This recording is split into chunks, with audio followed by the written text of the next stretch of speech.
Atharva foundation के अध्यक्ष और बोरीवली विधायक सुनील राणे की परिकल्पना से 2 दिवसीय रक्षा प्रदर्शनी का आयोजन कोरा केंद्र मैदान 2 में 22 और 23 अप्रैल 2023 को होने वाला है।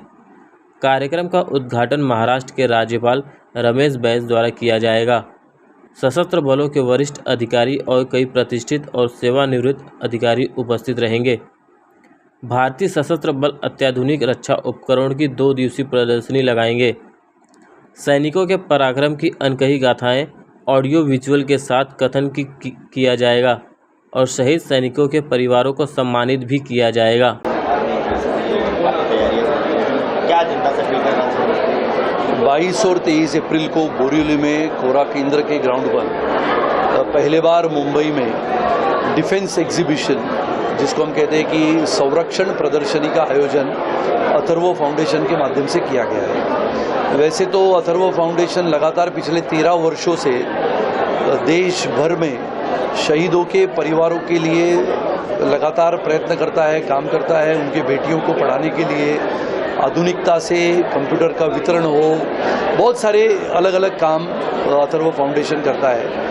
ये डिफेंस एग्जीबिशन जो हो रहा है बोरीवली में कोरा केंद्र में, वहाँ पर Indian army, Indian navy, Indian air force, ये तीनों दलों के अलग अलग उपकरण, अलग अलग आर्मामेंट्स हमारे आज के आधुनिकता की पीढ़ी को देखने को मिलेंगे। जिस प्रकार से आदरणीय प्रधानमंत्री श्री नरेंद्र मोदी जी ने इस आधुनिकता को बढ़ावा देते हुए देश की संरक्षण सज्जता को मजबूत किया है, 370 की धारा को समाप्त करने के बाद जम्मू कश्मीर में भी पुनः एक बार पर्यटन के माध्यम से और विकास के माध्यम से जम्मू कश्मीर की लोगों को मुख्य धारा में लाने का काम किया है। वैसे ही देश भर में अपने सैनिकों के प्रति सम्मान जताने के लिए जो कार्यक्रमों का आयोजन अथर्व फाउंडेशन करते हैं, उसी को जोड़ते हुए ये प्रदर्शनी है, जिसमें अलग अलग व्हीकल्स, अलग अलग रडार सिस्टम्स, अलग अलग सैटेलाइट सिस्टम्स, ये सब हमारे आज की आधुनिक पीढ़ी को, यानी इलेक्ट्रॉनिक्स इंजीनियर अगर है, मैकेनिकल इंजीनियर है, कंप्यूटर इंजीनियर है, तो इनको सबको देखने को मिलेगा और सीखने को मिलेगा कि भारत की संरक्षण सज्जता कितनी ताकतवर है।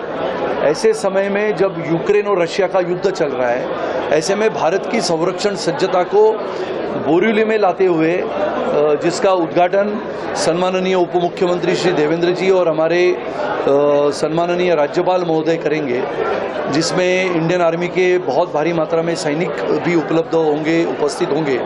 तो मुझे लगता है ये सभी कार्यक्रमों के लिए 2 दिन के लिए बोरीवली, कांदिवली, दहिसर, मलाड, गोरेगांव, जोगेश्वरी, अंधेरी, ये अपने नॉर्थ जोन में रहने वाले, यानी उत्तरी क्षेत्र में रहने वाले सभी नागरिकों ने अपने अपने परिवार के सदस्य को लाना है देखने के लिए, अपने छोटे छोटे बच्चों को और अपने युवा पीढ़ी को भी इस एग्जीबिशन में लाने की आवश्यकता है।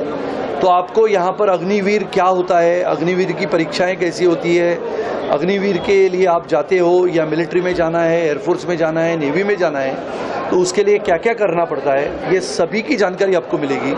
प्रदर्शनी देखने को मिलेगी। जिन जाबाज वीरों ने इस हिंदुस्तान की सरजमी को मजबूत रखने के लिए प्रयास किया, कुछ हजारों सैनिकों ने, लाखों सैनिकों ने अपने प्राणों का बलिदान दिया, ऐसे बहुत सारे वीर योद्धाओं की कथाएं आपको सुनने को मिलेगी। जो वीर योद्धा लड़ाई लड़ने के बाद भी आज जीवित है, वो स्वयं यहाँ पर उपस्थित रहेंगे और लोगों को अपनी कहानियाँ बताएंगे। मुझे लगता है एक अनोखा प्रदर्शन और एक अद्भुत, यानी जिसको हम कहते हैं कि अद्भुत ऐसी कहानी जो भारत के युद्ध की है, वो अपने आज की पीढ़ी को सुनने को मिलेगी।